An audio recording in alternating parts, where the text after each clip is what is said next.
Giuseppe Garibaldi was born in 1807 in Nice, France. He was born to fishermen parents who would shape his early life as a sailor. At age 26, he had joined the Navy of Sardinia, Piedmont. During this time, young Garibaldi encountered revolutionary ideas of nationalism and socialism.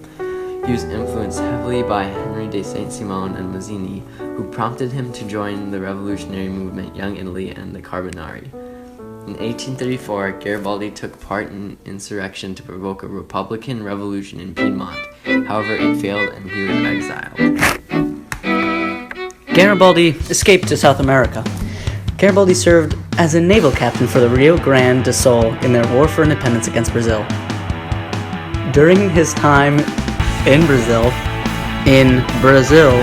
Garibaldi met Anita, whom he would come to marry. From 1842 to 46, Garibaldi was placed in charge of the Uruguayan Navy in another war of liberation against Argentina. This was the beginning of the Italian Legion known as the Red Shirts. Garibaldi's successes in the war led to his fame reaching all the way back to Europe. Garibaldi's time spent in South America taught him how to fight using a guerrilla warfare tactic, which would play a pivotal role in his successes in Europe. During the 1848 revolutions, Garibaldi returned as an old man of 41 and led 60 members of his Italian Legion to fight for Sardinia Piedmont against Austria. After the defeat by the Austrians, he went to Rome and fought for Mazzini's Roman Republic. During his retreat across Italy, his wife died. He was also refused asylum by the King of Sardinia because of his rebellious nature. So he fled to the U.S., where he returned to his seafaring life for a short while. 47 years old, Garibaldi returned to Italy.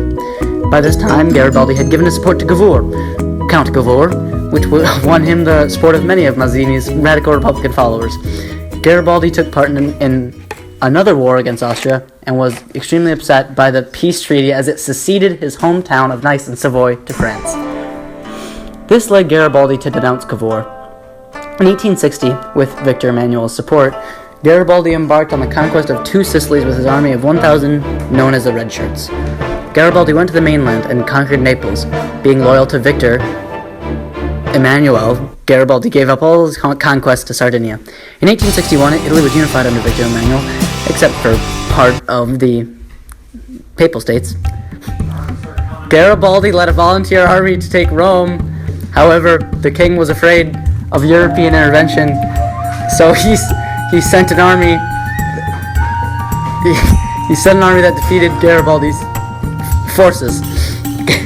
Garibaldi was given a pardon. Garibaldi would lead volunteer armies in Austro-Prussia and Franco-Prussian wars. Garibaldi was elected to the Italian Parliament. He was crippled by his many wounds and arthritis. He became a socialist and somewhat of a pacifist, realizing the ineffectiveness and the cruelty of war.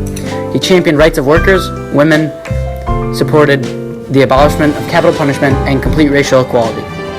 Known as Louis Kossuth, was born of German and Hungarian parents in 1802. He was a noble, but impoverished. He was highly educated at proper Lutheran schools, practiced law, and at age 30 became a member of the National Diet. The National Diet was an Austrian parliament. In this Diet's atmosphere, Kossuth developed his new liberal political and social ideology. Kossuth felt that without independence, no social or economic progress was possible. Kossuth began to spread his ideas by publishing reports about the Diets, which hadn't been done before. These reports were very popular because of his powerful way with words. After the Diet ended in 1836, Kossuth no longer had parliamentary immunity and was arrested in 1837 and sentenced to 3 years in prison for challenging the government. After he was released, he became the editor of the Pesty Hurlap, more commonly known as the Rusty Burlap, which was a bi-weekly journal. His bi-weekly journal gained him even more popularity.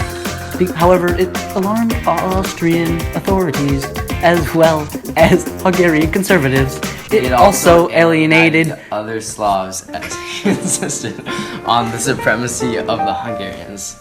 As a result of this, he was dismissed by his publisher in 1844 and was refused permission to start his own journal.